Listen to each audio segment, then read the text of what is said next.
నమస్తే, welcome to Telugu రాజ్యం. ఇవాళ మనతో పాటు senior political analyst KS Prasad గారు ఉన్నారు. సార్తో మాట్లాడదాం. సార్ నమస్తే. నమస్తే అండి. సార్, పాకిస్తాన్పై వార్ ఎలా చూడాలి? అసలు గగనతలంలో ఉన్నవి గగనతలంలోనే కూల్చివేస్తూ చాలా అత్యంత వేగంగా ప్రతిభావంతంగా కూడా దూసుకుపోతున్నాం. ఓవరాల్గా ఏం చెప్తారు? మీకు వార్ అంటే దాని అర్థం అదేనండి. వార్ కాదు ఇది. ఇక్కడ గగనతలంలో పాకిస్తాన్ నుంచి వచ్చిన వాటిలన్నిటి మన వాళ్ళు తిప్పికొట్టగలుగుతున్నారంటే సామర్థ్యం ఉన్నది. ఎందుకంటే వాళ్ళు సివిల్ జోన్స్ని ఏం చేస్తున్నారు కాబట్టి సివిల్ జోన్స్ని మన వాళ్ళు ఎంత ప్రొటెక్ట్ చేస్తారన్నది మన ఇండియన్ ఆర్మీ, మన Indian navy, Indian air force యొక్క గొప్పతనం. నాలుగో పాయింట్ ఏంటంటే ఇందులో మీరు సెన్సిటివిటీని గమనించవలసింది ఏంటంటే పాకిస్తాన్లో ఉన్న ఉగ్రవాద కేంద్రాన్ని తోలు తీస్తున్న భారతావని. దీని వారు అనరు. వాళ్ళు పనికిమాలిన యాక్టివిటీస్ ఎప్పుడైతే చేస్తున్నారో ఆ పనికిమాలిన యాక్టివిటీస్ నియంత్రించడానికి ప్రయత్నించిన దాంట్లో నియంత్రణ వల్ల ఏమీ కావట్లేదు. ఎందుకంటే అడపతడప చొడబాట్లు వాళ్ళు చేస్తున్న కోతి పనులు ఎప్పటికి కూడా ఆగట్లేదు. అంటే దానికి సైనికులతోనే సమాధానం చెప్తున్నారు. మోర్ ఎవర్ ఇవాళ మీరు కరాచీలోను లాహోర్లో అటు దగ్గరికి వెళ్ళి తౌలు తీసేయగలుగుతున్నారు అంటే కరాచీ లాహోర్లో కూడా బేస్ క్యాంపులు పెట్టుకుని ఆ దిక్కుమాల వ్యవస్థలతో పనులు చేయిస్తున్నారు. అంటే పీఓకే సరిహద్దుల్లోనే కాకుండా అక్కడ కూడా ఉన్నాయి. అంతేలేండి, పెంచి పోషిస్తున్నారు. సో ఈ పెంచి పోషిస్తున్న దానికి ఇప్పుడు ఉన్న వాళ్ళకి ఒకే ఒక్క మార్గం. అక్కడ ఆల్రెడీ సివిల్ వార్ జరుగుతుంది. అంటే నిత్యావసర వస్తువులు మచ్చుకు చెప్తారు. టమాటా 390, బంగాళదుంపలు 380, అండ్ ఏ వస్తువు చూసుకున్నా 300-400, 500 బియ్యం కానీ రొట్టెలు తీసుకునే పిండి కానీ ఇలాంటివన్నీ కూడా అంతంత కాస్టులతో వాళ్ళు బతకలేని నిస్సహాయ స్థితిలో ఉన్నారు. ఎందుకు సార్ మొన్నటి వరకు ఆర్థిక సంక్షోభంలో చచ్చారు కొట్టు. ఇప్పుడు కూడా 10 దేశాలు భిక్ష వేస్తేనే కానీ వాళ్ళు సర్వైవ్ కావట్లేదు. మూడోది దిక్సూచి లేని నావా. ఆర్మీ చీఫ్ గారు ఎక్కడ దానుకున్నాడో మూడో కంటికి తెలియదు. నాలుగోది ఆ ప్రైమ్ మినిస్టర్ జబ్బడిపోయి బంకర్లో దానుకున్నాడో హాస్పిటల్లో వస్తున్నాడో తెలియట్లేదు. అతని నివాసానికి అత్యంత సమీపంలో. అంటే దాని అర్థం ఏంటి? మనకి రాజరిక వ్యవస్థల్లో యుద్ధాలు ఎలా జరుగుతాయి? అవును. సో మూడోది మన భారతదేశ క్రెడిట్ ఎలా ఉంటుందంటే క్రెడిటబిలిటీ అన్నది. మీరు లష్కర్ జైషే మహమ్మద్ ఇలాంటివన్నీ సంస్థలు అనుకుందాం. ఈ 26/11 తర్వాత ఆ సంస్థ చీఫ్ ఎగిరిపోయాడే లేదా? అలా మీరు ఉన్న వాళ్ళందరూ చీఫ్లు ఎగరబట్టి మసూద్ గడు ఒక్కడే మిగిలి ఉన్నాడు. ఈడు కూడా ఇంట్లో వాళ్ళందరూ సచ్చి ఒక్కడే బతుకున్నాడు. ఏమైనా తీసుమారు కానీ లేకపోతే బాంబుల నుంచి ఏమైనా యాంటీ బాంబ్ డిఫ్యూజర్లు ఏమైనా పెట్టుకుని కూర్చున్నాడు. అంటే వీడు కూడా పోయి ఉంటాడని. ఖచ్చితంగా పోయి ఉంటాడు. ఈ పనికి లేదా పోయి ఈ నాటకాలు అన్నమాట. ఉత్తరం రాశాడు, ఇళ్ళగా రాశాడు అని వాళ్ళకున్న ఇప్పుడు ఒకే ఒక్క సిచ్యువేషన్ ఏంటంటే ఈ ఆపరేషన్ సింధూర్. నేను ఒకటే చెప్తున్నా, భారతదేశ ఔన్నత్యాన్ని పరిరక్షించేది సింధూరం. ఎందుకు? ప్రతి భారతీయుడు నుదుటిను బొట్టును పెట్టుకుంటారు. ఆడలేదు మగ లేదు, మన వాళ్ళకి విశ్వాసం. మహిళలకి ఇంకా ప్రత్యేకం. అందులో మహిళలకి ప్రత్యేకత ఏంటంటే భర్త యొక్క వచ్చే సింధూరానికి వాళ్ళు ఇచ్చే పవిత్రతకి ఎప్పుడైతే భర్తనే తొలగించడానికి వాళ్ళు చేస్తున్న దాష్టికంలో మన కాశ్మీర్లో ఎంతమంది, అందులో ఒక నేవీ ఆఫీసర్ గారి భార్యకి జరిగిన ఒక దాష్టికానికి తిరిగి ఆర్మీ ఫోర్సెస్ ముగ్గురు ఒకటే. ఆ జడ్డివేదలకు తెలుసో తెలీదో గతంలో జరిగిన 2 వార్లు, ఒకటి ఇందిరాగాంధీ గారి ఆయనలో జరిగిన 2 వార్లలో మీరు గమనిస్తే ఆ రోజు army chief general Manik Shah గారు, జనరల్ కరియప్ప గారు వీళ్ళు యుద్ధాన్ని చేసి తీరాలన్నప్పుడు త్రివిధ దళాలు వాళ్ళతో అనునయించిన విధానం వెసెస్ ఇవాళ భారతదేశ ప్రధానమంత్రి, రాష్ట్రపతి, రాజ్నాథ్ సింగ్ల త్రయంతో ఒక డెసిషన్ మేకింగ్ అన్నప్పుడు త్రివిధ దళాలు కలిసి పనిచేస్తే 26 యుద్ధనాకులు విక్రాంత్ ఎప్పుడైతే బయటకు వచ్చిందో చచ్చిపోయినట్టు లెక్క అవుతున్నాడు. మామూలు కాదు అది. దాంతో 26తో కలిపి కొడితే లాహోర్ బేస్ ఎత్తిపోయింది, కరాచీ బేస్ ఎత్తిపోయింది. వాళ్ళు వాణిజ్యం మొత్తం అంతా తొనకలేదు. ఎందుకంటే ఆ పనికి మాలిన వేదంలో అక్కడ కూడా పెట్టి నాటకాలు ఆడుతున్నారు. మోర్ ఇవాళ మీకు ఒక శాంచువిటీ ఏంటంటే ఈ వార్ ఇంకొక 3 రోజులు కనుక అని వార్ కింద దాన్ని భ్రమిస్తే మీ కర్మ. ఈ లష్కర్ ఏ తోబా లాంటి దిక్కుమాల సంస్థలను ఎక్కడైతే పెట్టుకుని పోషించుకుని వస్తున్నారో మీకున్న ఏకటి ఇక మీదట ఇలాంటి యాక్టివిటీస్ జరగవు.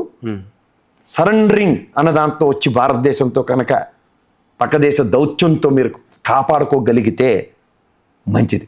లేదంటే లాహోర్ దాకా తరివేసిన జనరల్ మానిక్ షా గారు, కరియప్ప గారు లాంటి వ్యవస్థ కాదు. ఇప్పుడు తోలు ఆల్రెడీ చిరిగిపోయి ఉంది. ఇంకా బట్టలు అంటించుకుని ప్లాస్టర్లు అంటించుకుని నాటకాలు ఆడదాం అనుకుంటే మీ కర్మ. అండ్ మరోవర్ బెలూచిస్తాన్ కూడా ఇప్పుడు సరికొత్త రాగం అందుకుంది.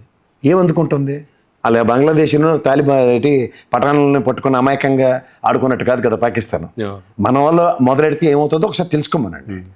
ఈ ముస్లిం కమ్యూనిటీలో సెకండ్ డిగ్రీ ట్రీట్మెంట్ ఇస్తే భారతదేశంలో మాతో సమానంగా ఉండే హక్కు ఇచ్చిన దేశం ఇది. మీలా ద్వంద్వ విధానాలు పిచ్చి పిచ్చాశాలు వేసే లౌకికవాదం భారతదేశంకు ఉన్న పవిత్రతను భంగం చేయడానికి ముస్లింగా అభివర్ణిస్తూ మీరు చేస్తున్న ఒక దాష్టికాలకి చాలా తేడా ఉంటుంది. అంటే సగర్వంగా నా ముస్లిం సోదరుడు నాకు సమానం అని చెప్పే దేశం ఇది.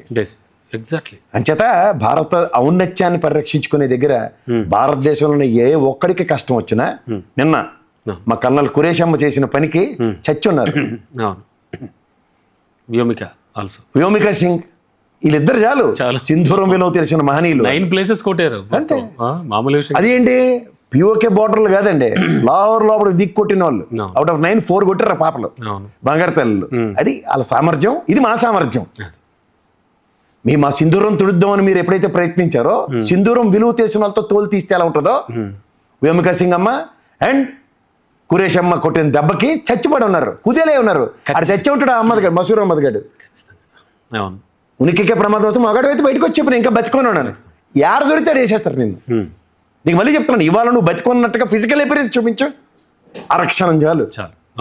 23 నిమిషాలు పట్టింది మీ స్థావరాలు లేపడానికి, అయినా మీకు ఇంకా సిగ్గు సరం లేకుండా రాజస్థాన్ పంజాబ్ ఈ ప్రావిన్స్లోకి వచ్చి నాటకాలు ఆడుతూ చైనా బాంబులు ఎక్కడ మాకు చైనా నుంచి వచ్చిన మిజైల్స్తో అన్న ఆనవాళ్ళు వదులుతున్నారు చూడండి. That itself is an answer. ఆనవాళ్ళతో నామరూపాలు లేకుండా చేసే సామర్థ్యం మా దగ్గర ఉంటే ఆనవాళ్ళు ఎత్తుక్కునే పరిస్థితుల్లో మీరున్నారు. ఉనికిని చాటుకోవడానికి, ఉనికిని చాటుకునే క్రమంలో ఉనికే కోల్పోతున్నారు. ఇది గమనించండి. ముఖ్యంగా ప్రధాని మోడీ నేతృత్వంలో ఇప్పుడు జరుగుతున్నటువంటి ఈ ఆపరేషన్ కావచ్చు, అఫ్ కోర్స్ త్రివిధ దళాధిపతులు అయితే అత్యంత కీలకం. ఎలా చూడాలంటే ప్రభుత్వం తీసుకున్న చొరవ కానీ ఆలోచిస్తున్న విధానం కానీ ఎలా ఉంది, ఈ ఫోర్స్ ఎలా ఉంది? నేను ఇందాక కంపారిజన్ అయితే ఇచ్చాను. ఇందిరాగాంధీకి forced by army chiefs. Now prime minister he's given a total description to the respective 3 forces. అవును. అందులో మనకి ఆర్మీకి ఉన్నంత సామర్థ్యం, నేవల్ బేస్కి ఉన్న సామర్థ్యంలో 1/10 లేదు పాకిస్తాన్ దగ్గర. ఏం చూసుకుని మెటమెట్లాడుతున్నారో నాకు అర్థం కావట్లేదు. సో ఓవరాల్గా ఏంటంటే పట్టిన అన్నం దొరక్క సస్తున్న మీకు మింగడానికి మెతుకులు లేకపోతే మేసాలకు సంపంగా నేను సామెత ఉంటుంది. ఇది అవసరమా అని మీకు మీరే ప్రశ్నించుకుంటే ఎంటైర్ మీ నేషనల్లో ఉన్న పార్లమెంటరీలు కానీ లేకపోతే అసెంబ్లీ సమావేశాల్లో కానీ వాళ్ళు నిస్సహాయ స్థితిని ఎలా వెళ్ళబుచ్చుతున్నారో ఒకసారి గమనించుకోండి. దిక్సూచి లేని నావలాగా ఆర్మీ చీఫ్ లేడు, ప్రైమ్ మినిస్టర్ లేక ఏం చేయాలో తెలియదు, తలా తోక లేకుండా ఎవరికి నచ్చిన కర్ర బలపం పట్టుకుని యుద్ధాలకు దిగితే ఇలా తలా తోక లేకుండానే మిగులుతారు. అండ్ మన మిలియనీర్స్ అదానీ అంబానీ కూడా ఫుల్ సపోర్ట్ ప్రకటించారు. మీకు ఎలాంటి సహాయం కావాలన్నా చేయడానికి సిద్ధంగా ఉన్నారు వీళ్ళు. అంటే ఇవన్నీ కూడా ఒక ఐక్యతను చాటుతున్నాయి. ఎలా సరే, భారతదేశంలో ఉన్న ప్రతి పౌరుడు ఇవాళ బాధ్యత వహిస్తాడు. భారతదేశం వీఆర్ ఇన్ క్రైసిస్ వార్ జోన్లో ఉన్నప్పుడు ప్రతి ఒక్కడు వాడి వంతు సాయం భారతానికి చేయవలసిన బాధ్యత ఉన్న దేశంలో ఇవాళ అదానీ అంబానీలు కూడా దాన్ని ఏమంటారు సహృదయాన్ని చాటుకోవడాన్ని యాక్సెప్ట్ చేయవలసింది. ఎవరి కోసం చేరన్న దానికన్నా చేసినందుకు ధన్యవాదాలు. అండ్ సార్, చాలా చోట్ల మన ముస్లిం సోదరులు, మన కంట్రీ ఎలాంటిదో మీరే చెప్పారు, ఈ ముస్లిం సోదరులు కూడా ఈ ఇండియన్ ఫ్లాగ్ పట్టుకుని మార్చేస్తూ అండ్ ఫుల్ సపోర్ట్ చేస్తూ వస్తున్నారు. అంటే ఇలాంటి సిచ్యువేషన్ గతంలో అయితే ఎప్పుడు చూడలేదు. సరే, ఇంకొక ఆప్షన్ ఉందా మీకు? 2 ఫ్లాగ్ ఉందా? కాశ్మీర్లోనే 2 ఫ్లాగుల దగ్గర 370 డైల్యూట్ చేసుకుంటూ వచ్చే ప్రాసెస్లో సింగిల్ ఫ్లాగ్ కింద తీసుకొచ్చిన దగ్గర ఆ మువ్వనల జెండా కాకుండా ఇంకేమైనా పట్టుకునే దమ్ము ధైర్యం భారతంలో ఉంటే ఇంకా మన పోలీస్ వ్యవస్థకి 2 చేతులు దండం పెట్టాలి. ఎందుకంటే ఓల్డ్ సిటీలో పాకిస్తాన్ ఫ్లాగ్లు అవి రోడ్డు మీద అంటిస్తే తీసి పక్కన పడేస్తున్నారు. ఇది మనం ఇచ్చే గౌరవం. వేరే దేశ సార్వభౌమత్వానికి మనం భంగం కలగనివ్వము అని చెప్పడానికి ఇది ఒక మచ్చుతునక. అలాంటిది భారతదేశంలో ఉన్న సౌహృదయంతో సుహృద్భావ వాతావరణంలో సర్వ హక్కులు కల్పించబడిన రాజ్యాంగానికి బొద్దులే ఉన్న నా ముస్లిం సోదరులు భారతావని మువ్వన్నెల జెండా కాకుండా ఇంకేం పట్టుకుంటారు? పట్టుకున్నందుకు నేను గర్విస్తున్నాను. నా సోదరు సమానుడు ఇవాళ భారతావనిలో సగర్వంగా అతని హక్కును అతను చాటుకుంటూ రాజ్యాంగం ఇచ్చిన హక్కుని ఇది నా ఫ్లాగ్, దీని నీడలో నేను బతుకుతున్నానని నా ముస్లిం సోదరుడు ఫ్లాగ్ పట్టుకున్నందుకు కృతజ్ఞత ఎందుకు చెప్పాలి? నా సోదరుడు నా సమానంగా పనిచేస్తున్నందుకు నేను గర్విస్తాను అంతే. సరే, ఇంత జరుగుతున్నా కూడా ఇంకా రిటార్ట్స్ ఇవ్వడం, ఇంకా అనుమానిస్తూ బాంబింగ్ చేయడం ఏంటి? ఎలా చూడాలి పాకిస్తాన్? అంటే ఏం ఆలోచిస్తున్నారు? కుక్కతోక వంకరండి అది. వాళ్ళకి మీకు ఒకటి చెప్తున్నాను, దిక్సూచి లేని నావని ఎందుకు చెప్పానంటే వాళ్ళు చేస్తుంది పాకిస్తాన్ సోల్జర్స్ చేస్తే వారు దట్ ఈస్ టోటలీ డిఫరెంట్. ఈ పనికిమాలిన చెత్త తయారు చేసి ఈ 3 వ్యవస్థలు చేస్తున్న దరిద్రం అంతులేని కథ జయప్రద స్టోరీలాగే ఉంటుంది. వాళ్ళకి పుట్టుకతో వచ్చిన బొద్దులు పుడకలతో కానీ బావని వాళ్ళకి అందుకే పుడకలు లేకుండా చేసేస్తారు. పుట్టారు, పనికిమాలిన పనులు చేయడానికి వచ్చారని తప్పుడు దానికి శాశ్వత పరిష్కారం ఏంటంటే సావే ఉంటుంది. మర్యాద మంచితోను వాళ్ళ తెంగర వాళ్ళకి కనీసం బేసిక్ కూడా లేదు. అండ్ అమెరికా నుంచి ఎత్తుకొచ్చి ఇక్కడ కూర్చోబెట్టారు, తిహార్ జైల్లో ఉన్నాడు. వాడితే ఎలా ఉంటుందంటే మ్యాపింగ్లు డీమ్యాపింగ్లతో సైతం ఉంటుంది. ఏ పనికిమాల వాళ్ళు ఎక్కడున్నారో పాకిస్తాన్లో ఇప్పటికే సార్ మన రాడర్ రెక్టర్ స్కేల్లో దొరికిన తర్వాత అందులో శాటిలైట్లు, ఇస్రో పంపిస్తున్న శాటిలైట్లో మీకు అక్కడ జల్లెడ పెట్టి అప్పచెప్పేస్తారు ఏది ఉందో అక్కడ. అవును, ఇలా లెఫ్ట్ తిప్పి రైట్కి కొట్టి 3వ టర్నింగ్లో 4 ఇల్లు అని చెప్తారు. నేను చెప్తున్నాను, నా ఆఫ్టర్ ఆల్ సామాన్యుడు, నాకు తెలిసింది చెప్తున్నాను. ఆ సామర్థ్యంతో శాటిలైట్ తో అనుసంధానించుకున్న తర్వాత కొడుతుంటే ఆడికి ఎవడైనా పుట్టగతలు ఉంటాయా? మీరు ఎందాక అన్నట్టు ఆ ప్రైమ్ మినిస్టర్ గారి పక్కింట్లోనే పడింది. ఎందుకు పడుతుంది? పనికి మళ్ళీ వాళ్ళు అక్కడే ఉన్నారు. ఇది నిజంగా వారైతే నీళ్ళే లేచిపోయి ఉంది. నీ క్షమాభిక్షలు పెట్టారంటే అది వారు కాదు, అది గుర్తుంచుకోండి. అది పక్కింట్లో వేసినవాడు ఆడి కొట్టలేరు. ఎంతసేపు అనేది పెద్ద విషయమే కదా. అది విషయం కాంతి కూడా విషయం కింద మీరు పరిగణలోకి తీసుకుంటే అది మీ కర్మ. ఇది ప్రపంచ దేశాలకి భారతదేశ యొక్క సౌభ్రాతత్వం మీద ఎప్పుడైతే మన వాళ్ళు ప్రయత్నిస్తారో, సౌభ్రాతత్వానికి మచ్చు తునకలాగా మచ్చు కలిగించే కార్యక్రమానికి తెర లేపితే దాని పరిరక్షణకి అదే నుదుటి సింధూర్. ఈ సింధూరం విలువ, ఎందుకంటే భారతదేశంలో ప్రతి పురుషుడు కూడా బొట్టు పెట్టుకుంటాడు నుదుటికి. నా తలకి అవమానం జరిగితే క్షమాభిక్షలు ఉండవరు రే అని ఒక చేత చూపిస్తారు. అండ్ మోరోవర్ సార్, ఇప్పుడు జరుగుతున్నటువంటి ఈ సిచ్యువేషన్లో ఈ కండిషన్ చూస్తే కనుక ఇండియాని ఎలా అర్థం చేసుకుంటాయి మిగతా కంట్రీస్? కానీ ముఖ్యంగా ఇండియా పట్ల కొంచెం కించిత్ భావం కలిగి ఉన్నటువంటి కొన్ని కుహనా దేశాలు ఉన్నాయి, జస్ట్ లైక్ చైనా. అండ్ ఇంకా కొంతమంది ఎవరో వంత పడుతున్నారు ఈ పాకిస్తాన్కి ఇప్పటికీ కూడా. నిన్న సాయంత్రం కూడా స్టేట్మెంట్, 2 దేశాలు, అజర్బైజాన్ ఒకటిని, ఇంకొకటి ఏదో దేశం సార్, ఈ 2 దేశాలు కూడా ఇప్పటికీ వంత పడుతున్నాయి. అంటే అలాంటి దేశాలకి ఇప్పుడు జరుగుతున్నటువంటి ఈ అటాకింగ్స్ చూసి ఏమనుకోవచ్చు? అవి ఏం అనుకోవడానికి లేదు. వాళ్ళు తెల్లారి యూఎస్ స్టేట్మెంట్ చూడండి, మీరు కొట్టుకుంటాం, మాకు సంబంధం లేదు, మేము దూరంగా ఉంటాం, రావు గారు మమ్మల్ని ఇన్వాల్వ్ చేయకుండా అదే చెప్పుకున్నాడు. వీళ్ళెవరు?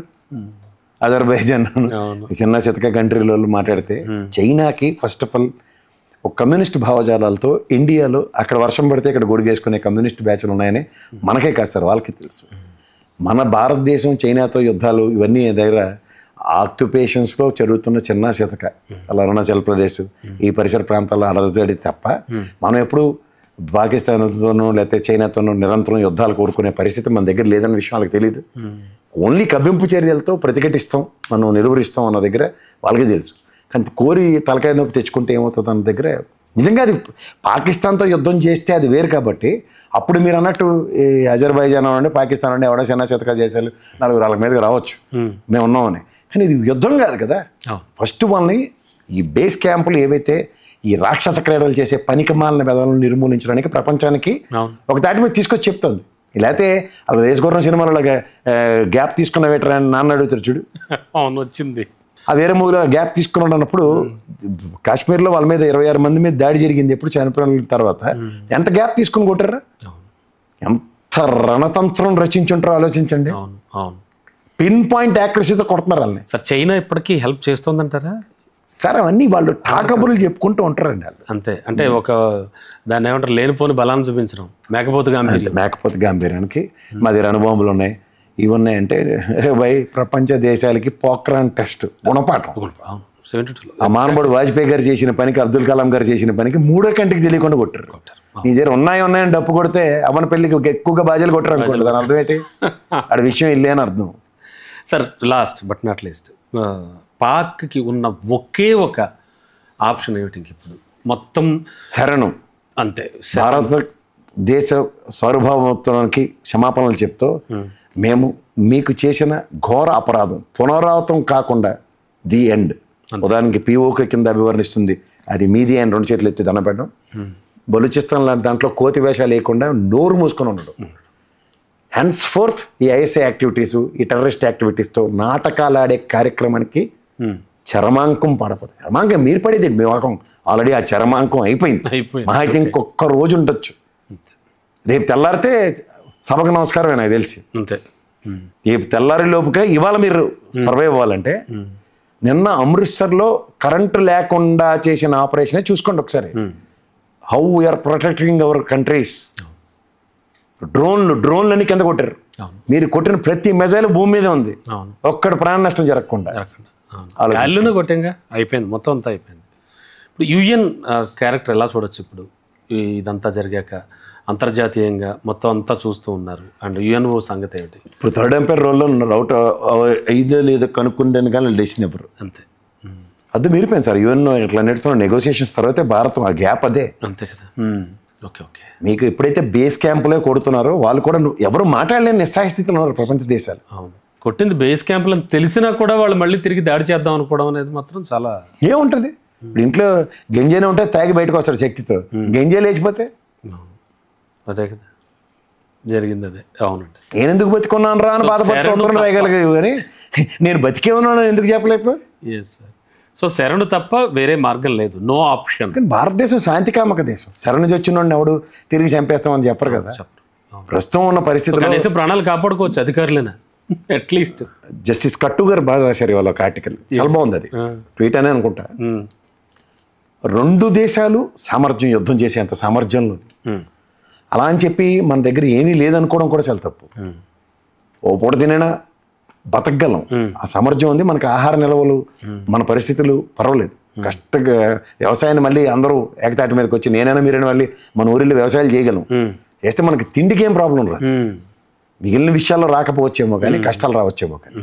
అంచేత ఫుడ్ క్రైసిస్ లేకుండా ఇలాంటి సిచ్యువేషన్స్ని భారతదేశం ఎదుర్కోగలదు కాబట్టి దానికన్నా అది ప్రయారిటైజేషన్ కాదు కాబట్టి ఆలోచిస్తారు. యుద్ధం చేసి ఏదో మనం వశపరుచుకోవడానికి పూర్వకాలం రాజరిక వ్యవస్థలు కాదు కదా.